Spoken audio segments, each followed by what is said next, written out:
It's the ultimate selfie time, folks, but I'm not going to show you how to do it on your smartphone. I'm going to show you how to set up and shoot on your DSLR or mirrorless camera, which in turn will give you loads of confidence going into your next photo shoot.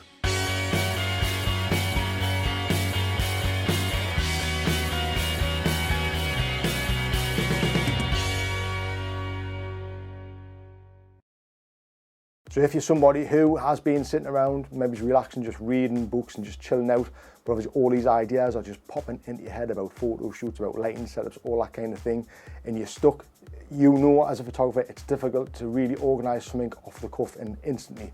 You're unable to just get up and then start shooting and trying these ideas out. You either end up drawing little scenarios down on roughly on a bit of paper to get these ideas, and then you start putting little ideas together, and then obviously you've got to start getting in touch with models, etc, etc, etc, and this stuff takes time. It kind of just happen off the cuff. It just doesn't, it never really happens off the cuff. But doing this, it can. You can get up and you can test out these ideas you have yourself to see if they work. Now I know you can use obviously a mannequin, a polystyrene head, but personally speaking, I think the human element in front of the lens makes a bigger difference when you're trying out these test shots.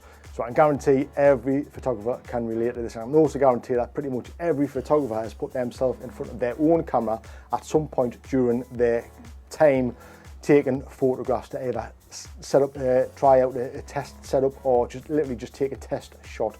Every photographer has been at this point. So now I'm going to take away all that awkwardness for you guys, so you guys can have a bit more confidence in putting yourself in front of your own camera and doing these test setups yourself. And I can guarantee you that by doing this, it's going to boost your confidence massively during your next photo session. So if you're somebody who is new to lighting, or somebody who's been doing lighting for a while but still isn't hugely competent with their own lighting skills, this will boost your confidence massively going into your next shoot. I can guarantee it, because when you walk into that shoot, having tested it beforehand on yourself, you're going to know exactly where to stand your model, you're going to know where to put your lighting, and you're going to know what settings you're going to need to be at on your camera settings. So this is what we're going to go through in this video. So first off, what you need, you're going to be needing a tripod. You're going to be needing a sturdy tripod, because you're going to be by yourself. You're not going to be able to hold your camera. So that's the first thing, a tripod. Obviously a camera, your choice of lens. And the next thing you're going to be needing is either your phone or a wireless trigger. Now obviously most phones these days do come with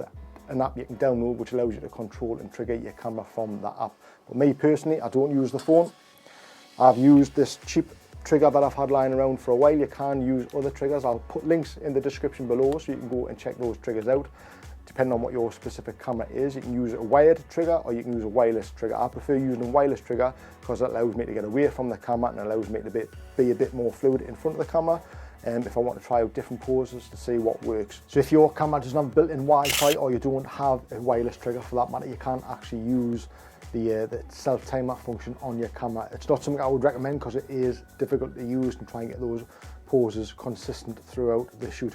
So obviously you can set your camera to 5 seconds or 10 seconds, but what generally happens is that you get in position and you're waiting and you're waiting and you're waiting, and then all of a sudden you either move at the last minute or strike the wrong pose, or you can't get that consistent look like you're looking for. So I would highly recommend you using a trigger or that wireless app on your phone if it is available. Now I've recently just shot a portrait session with a model in the studio. I'll pop a link to a card up here where you can go and check out a couple of those videos. There's more to come in that series, so if you do want to see more of that, consider subscribing to the channel, where I've actually set up myself and done a few test shots, because this area is such a small space. I just needed to make sure the things I was going to try and do, which I would normally try and shoot in a bigger space, were going to work in a smaller environment. Now obviously doing this and setting up like this and obviously testing out before the shoot allowed me just to walk into that session, set up and start shooting. It was so much easier and so less time consuming, because obviously one thing, people don't want to be in front of your camera for absolutely hours.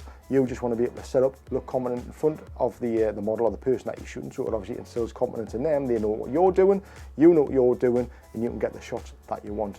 So this is what I have done. Now, so we've got the camera set up on my tripod. So set up your main light, take a test shot, see what that looks like. Now once you've took that test shot, have a look at it. You don't need to adjust the camera, you don't need to adjust the camera position, you don't need to adjust your position, just start adjusting the lights until you get the light falling exactly where you want it and where you think it looks good.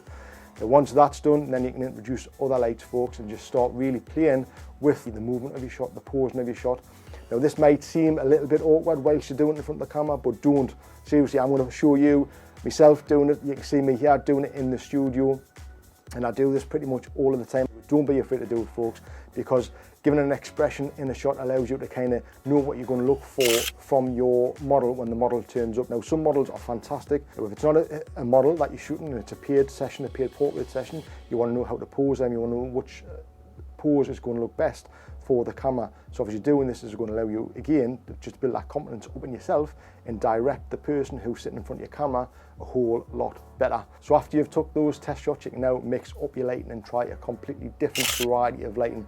During this session, I've tried obviously working with a slower shutter speed, again being on a tripod, and obviously just have me move in front of the camera. As you can see from this behind the scenes of me setting up in there and testing, allowed me to grab some pretty cool shots of myself, obviously setting up and obviously wanting a bit more of a dramatic light with I'm using obviously one of the optical snoots from Pixel Pro, allowing that slit of light coming across the screen. Again, it's super easy to set up and test myself, because obviously I'm sitting the camera on a tripod and I'm using a wireless trigger, which is obviously firing the camera, which is then firing the trigger on top of the flash, on top of the camera, which is triggering the flashes, and it just makes the whole process a lot easier than you think, folks. So all those ideas I had in my mind, I was able to replicate just using myself in front of the camera, and then obviously when I'm come to do the shoot, it's been made the process a whole lot easier. Now, I went through several different lighting setups myself, because I knew coming into the shoot with Ashley, I wanted to try all these lighting setups, and it made the whole process so much easier during the session. I knew exactly how to set up the lights and where to set up the lights. It just made the whole process easier. The safe preparation is key to great photographs, folks, and it really is. I think a lot of people don't appreciate how much effort goes into some of these shots, whether it be a portrait session, whether it be sporting events. There's a lot of preparation on the build up to these shots, and if you get to understand that preparation, it just builds your confidence and makes for a better photo shoot for yourself when it comes to it. And if you guys ever feel awkward about it, I hopefully I've took that awkwardness away for you, so you guys can have the confidence to go and do it yourself in front of your own camera and try it out yourself. Like I say, I believe that the human element in front of the lens is far better than using a mannequin or a polystyrene head. This is the way I've always done it, so I just wanted to share with you folks. You guys can see kind of my workflow. If I've got some ideas in my head that I want to test out, I'll quickly just jump into the studio and start shooting. Obviously, if you haven't got a studio, you can jump in your bedroom, your living room, wherever, and just test it out. But this hopefully will give you a good idea and a good starting point of how to start prepping for your next photo session, whether it be for a model, whether it be for a client, whether it be for a family member. It'll instill a massive amount of confidence in yourself, in your skills, for you to go ahead and produce the images that you want to. So there you go, folks. If you have enjoyed it, please give it a thumbs up. Don't forget to subscribe to the channel, and please leave a comment in the section below. Let me know what you think. I'd love to hear your thoughts, and I will see you folks in the next one. See you then.